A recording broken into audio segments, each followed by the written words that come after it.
खबर शामिल करते हैं इस्लामाबाद से। दिल की बंद शरियानें खोलने वाले स्टेंट की कीमत में इजाफा कर दिया गया।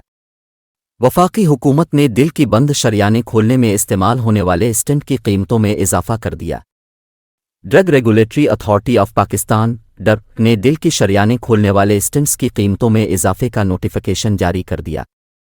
नोटिफिकेशन के मुताबिक अमेरिका में तैयार करदा जीनिक्स एक्सपेडिशन की कीमत 1,34,369 रुपये, रैंक्स प्राइम की कीमत 86,711 और रेजविलेट ओनिक्स की कीमत 1,24,600 मुकर्रर कर दी गई।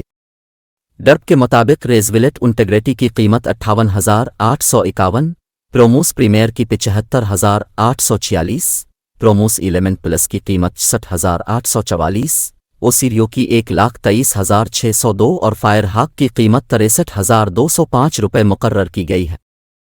BMS एंग्रेटी की कीमत 24,580, जलम्स की कीमत 80,529, बायोमेट्रिक्स अल्फा स्टेंट की 1,19,388, बायोमेट्रिक्स न्यूफ्लेक्स स्टेंट की 86,147 और स्टेंट जूकॉन की कीमत 58,992 रुपये होगी।